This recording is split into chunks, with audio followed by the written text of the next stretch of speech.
First off, what were your thoughts? Should Victor Wembanyama have been suspended after the elbow? And secondly, what were your thoughts on Game 5? Well, let's start with the elbow. Should he have been suspended? It depends on how you look at it. Now, any real fan of the game that had watched the game could tell you before the elbow, obviously something triggered him to where he felt the need to respond. Obviously, McDaniels and Reed had him sandwiched on the block. Somebody did something to him in the back, and Vic just had enough. And the famous quote, Kevin, a man must know his limitations. And Victor Wembanyama, he reached his limitations, or so to speak, his boiling point. And he launched back, and he paid tribute to Macho Man Randy Savage, and he delivered the elbow of all elbows. I can only imagine. I don't want to know, but I can only imagine what a straight elbow to the throat would be from a 7'4", at least 200-pound grown man in the prime of his athletic peak would feel like. Look, at the end of the day, the NBA has a unwritten code. We don't want to see the best players in the biggest moments get thrown out of these games. We don't like seeing the superstars getting ejected. But at that point, you have no choice. You have to send a message. You have to throw him out. But I think the bigger question was, yes, I'm glad they did not suspend him for further games, especially like a pivotal Game 5 like we saw tonight, where he made such an impact, which we'll get into. Should he have been suspended? Yeah, you have to blow the whistle in that situation. I mean, a guy launches an elbow into the throat. You can only handle so much. But I also think it speaks to how they're calling this series, which we'll get into a little later on, what led to that elbow. But at the end of the day, he had to do that. Ref that's speaking what he had to do. Game 5, I called it in our group chat. I said, if he's out there and he's not throwing an elbow that leads to him getting suspended or ejected from a game, Spurs are going to handle him. And he did. Another 20-point piece, 17 rebounds. Keldon Johnson, 21 points off the bench, earning every part of that Sixth Man of the Year award. Anthony Edwards got off to a slow start. And if that's going to happen, Minnesota's going to lose 9 out of these 10 games. But again, I think Minnesota has reached a point where they've hit their peak. I think it's set in for them, especially when Reed tried to push Vic in the back in the third quarter and he didn't respond. It's like, okay, there's nothing we can do at that point. He's got everything under control. And so really, once that happened, the Spurs were going to win the game. I had no doubts about that. De'Aaron Fox, who, light the beam, has had a very struggling, very unfortunate series, so to speak, and maybe playoffs for lack of a better term. But specifically in this series, Kev, he has not played well. And I thought he did a great job of getting downhill, forcing the defense to come up on him in transition. You saw the lob to Fox or to Wembanyama from Fox where he just dropped it off at the top and Vic wouldn't got it. If the Spurs are going to play like that, and the Spurs are going to have everybody, and everybody means Wembanyama because he's going to drive the car, right? How far they go is how well he plays. And in reality, Minnesota, they've only won 2 games in these series. The first game where Vic didn't have a great scoring output. I think he only had like 11 points, a lot of rebounds, but only 11 points. He wasn't offensively locked in like he's been the last couple of games. And then the other night where he got ejected, that's literally been the only time Minnesota has won a game in this series when Wembanyama hasn't been a scoring threat. So I fully expect they don't finish it off in Game 6. They'll come back to the Alamo, San Antonio, and finish it off in Game 7. But, business as usual for the Los Spurs as they get ready for a death grip series against OKC, which we're all looking forward to watching. Indeed. And before I kind of get my 2 cents on the game, I have a close friend of mine, Wesley Reynolds, who is a Minnesota Timberwolves fan, and he told me that the elbow was the equivalent to Draymond stepping on Sabonis. So I told him obviously it's not the same, and yes, does the background to what the person who has the act does that kind of hold weight? Yes, Draymond's been known for a dirty player, A, B, C, and D. But I believe if Victor Wembanyama steps on Naz Reid's chest, it's kind of it's not black and white. You just can't do that. The injury concern, I get it. Nas could have been seriously hurt. He could have had a concussion. He could have missed the game. any which way. But you, as a Kings fan, I get it because I told him I had no skin in the game, so I wasn't surprised that Victor wasn't suspended. But when he compared it to Draymond stepping on the rib cage of a defenseless basketball player, I think those are completely different. Do you have any comparisons on the two? Well, the only thing I would say to go piggyback off the Draymond Sabonis thing was that Sabonis may have grabbed Draymond's leg allegedly. We don't really know. We as Kings fans, it's kind of like purple glasses, right? You're looking through the purple lenses. But there could have been an argument made that something led to Draymond to stomping on Sabonis when it happened, if you're playing devil's advocate. And it's kind of similar. However, I feel like the NBA reviewed everything and they saw, okay, there definitely was some physical contact before the elbow was launched. And again, this has been all series. If you go back to game one, Gobert pushes Vic in the back going down the court. He falls down. This is going to be something really intriguing if San Antonio is indeed, like you and I both suspect, to finish off Minnesota and eventually does play Oklahoma City. Because there's been an entire 3-4 year convo about free throw merchant SGA. Oklahoma City gets all the calls. That was a huge thing in the Lakers series. How are they going to officiate that? That's going to be very, very, very intriguing because there's going to be a couple of times at least where SGA and Vic meet at the rim. And SGA is, if not the best, one of the best at drawing contact. And Vic isn't the biggest guy. So it's been really intriguing to see how the refs are giving him maybe not a superstar whistle, but the kind of whistle they're giving him. They're letting him play. Are they going to let teams bump him? The conference finals, and specifically the way the NBA goes about officiating that conference finals, because it's going to be one or the other. San Antonio or Minnesota. And if you remember, Minnesota had a lot of gripes about the officiating with Oklahoma City last year in the conference finals. So it's either going to be a repeat of last year or it's going to be San Antonio and to see how they call that game. But, it's been really intriguing to see how the refs are calling the contact that Vic gets. Because while he's really, really tall, like we mentioned, he's not really, really muscular or really, really thick. And so he's easier to push around and bump and get down the ground. They're going to have to take a look at this going forward because if this keeps happening, I know that, Mitch Johnson talked about it where he said, hey, we're not encouraging dirty play, but at some point he's going to have to stick up for himself going forward.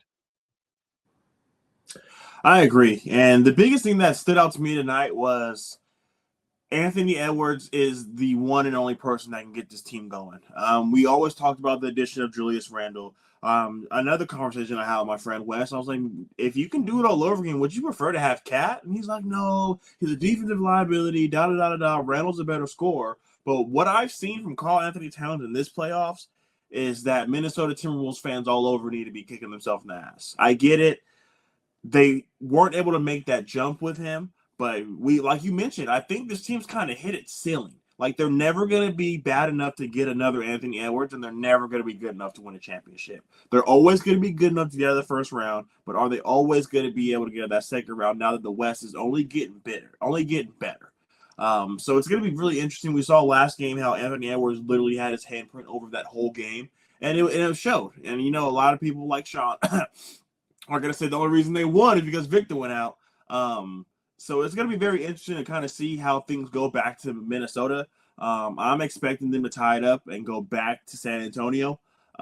This is just a young team. I don't know if the Spurs are really going to have it mentally. I know this game had a little bit of extra juice based off all the altercation and all the things that were talked about beforehand. But role players play better at home. You talked about it. We saw Keldon Johnson go for 21 points. After last game, I think he scored 4 in 18 minutes. So we're seeing him play better. We're seeing Devin Vassell play better. All the guys, Carter Bryant's playing really well in his limited minutes. So they're playing at home in your own bed, sleeping, playing in front of your fans gets a little bit more energy. Now, we've seen Minnesota how crazy it gets there. So it's going to be interesting to kind of see if they're able to pull it out. But I'm definitely going to take the Minnesota Timberwolves in Game 6. Before we close out, Keith, who will you be taking in Game 6? I think because San Antonio has already proven they can go and win a close game in there, I'd be a little more inclined to pick San Antonio. I think Minnesota, if they don't win, it'll be a little bit about the Laker game last night, and we'll get to that later on. But I think they'll put up a great fight nonetheless.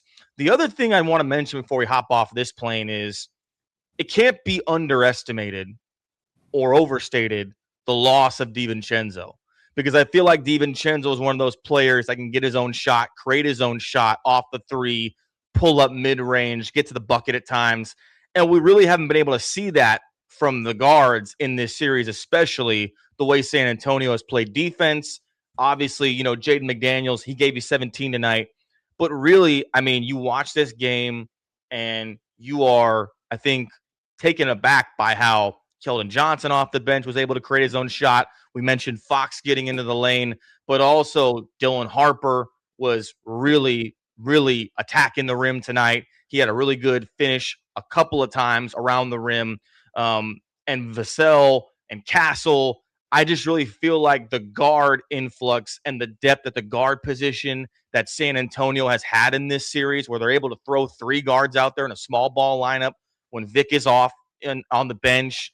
How they're able to put Plumlee in there and kind of mix things up with the rotations. It's really thrown Minnesota off, I think. And because they're not getting, like you mentioned, that production with Randall, et cetera, it's been hard. Before we get off this, I just want to put this in the memory bank, okay? Because we're getting there. We're getting closer to the Cold War matchup between Oklahoma City and San Antonio. Shaun Hoko, who's not here. I have it in text right here. I hope everyone can see this.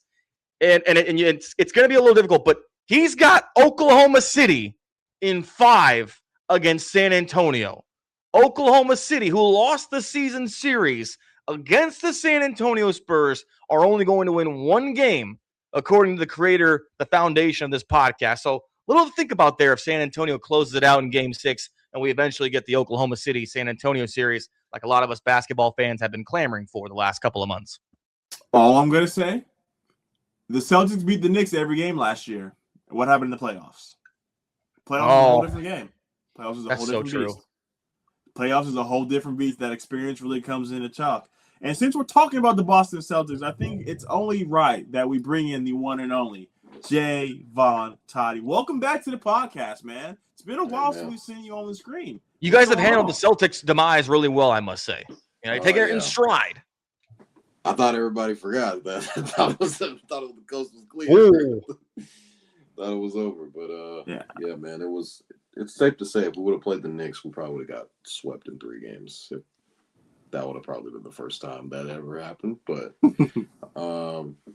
yeah, I mean, as far as this series goes, I mean, I think the Timberwolves are very Ant reliant. Now, I do understand that they have had some injuries to DiVincenzo. I'm not sure if he makes that much of a difference in this series. I still think, I mean, in Game 5, the game that Wemby got ejected, it was kind of a gift from God. They were still like hanging on. The Spurs were in that game. They almost could have won that game. Dylan Harper down the stretch was magnificent. Hit some really clutch shots, but Anthony Edwards just would not allow his team to lose, especially with the opportunity at hand when Victor Wembanyama being ejected. As far as this game goes, Wemby definitely had something to prove. Came out with had 18 in the first quarter, so he was basically a man on a mission from the start of the game. We kind of saw the glimpse of that in Game 4, and kind of going in. This game was supposed to happen in Game 4, but he got ejected, so it was like, fuck. You saw him on the sideline, like he was like, what does that mean? What's flavor 2 mean? He was looking, he was like, yeah, man, you're out of here. He was like, me? He was a Drewski me. What I do? And some people, like myself, thought he was going to get suspended for a game, just based off of what I saw.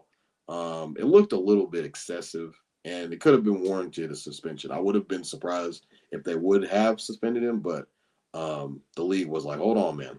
We got a new star coming in. Can't eject him for Game 5. And again, we saw Dylan Harper. He was in his bag tonight. Getting to the basket, getting whatever shot that he wanted. Like I said, Anthony, where is Julius Randle? Has anybody seen him? because I'm trying to figure out. There's an APB out for him. He's just been very just nonchalant this entire season. Rudy Gobert, we all know, is not an offensive prowess at all. He's there to be a defender strictly, but they need scoring. That's literally what the Timberwolves need. They have anything you can ask for on defense. He locked up literally a 3-time MVP in the last series. So Rudy Gobert is giving you everything that he got. But on the offensive end, we all know that he's not really going to be that type of force that he is on the defensive side. As far as Anthony Edwards goes, we know what he's going to be capable of. But every time he touches the ball, 2 people are running at him. Every time he touches the ball, he's touching half court. Hey, y'all know what to do. And we're going to zone the back end of the defense. So, I mean, we're not going to let Anthony Edwards beat us. If he does, he's going to shoot a gajillion shots, and he's going to be a volume scorer for us. And that's basically what the San Antonio Spurs have done with him. I mean, just it's going to be tough, man. Game 6, I don't think they have enough juice. I mean, Anthony Edwards might go for 50 and they lose by 2 points. That's kind of what I'm assuming is going to happen. Like, Anthony Edwards is probably going to go off. But the Spurs are just too good, man. They have too much depth. For the team, Shaun mentioned this. I think this was in the last podcast. Minnesota Timberwolves were one of the most healthiest teams in the NBA. And as soon as the playoffs started, people just started dropping like flies. And it just shows to you what an NBA season can do to a bunch of players. You could be healthy the entire season, but the wheels start to fall off a little bit in the playoffs. And everybody has some sort of injury lingering in the playoffs. Not everybody is 100%. So it's going to be tough for the Timberwolves to figure out a way to scratch and claw. Like I said, if Julius Randle can show up, maybe they might be able to do something. Even Terrence Shannon has done what he can. We saw that in the closeout game in the Nuggets series, but it's kind of been up and down in this series. I thought he's been playing a little bit better than I would have expected, but I mean, guys like Ayo Dosunmu got to knock down shots. Jaden McDaniels, they need something, and it's not working out for them. So Wesley might have to start packing your bags, big dog. Hey, got a spot for you here in Cancun. It's nice out here, man. It's not that bad. It's really Maldives. not that bad out here. I'm letting you know, man.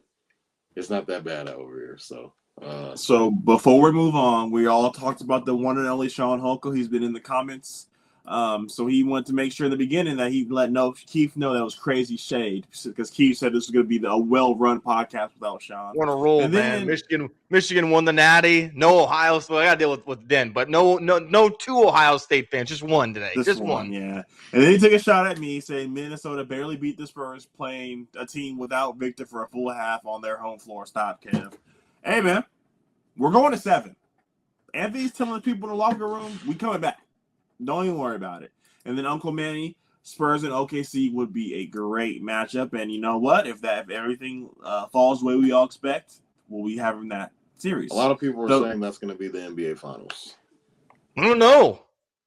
But the Knicks are playing great. Where the Knicks are going.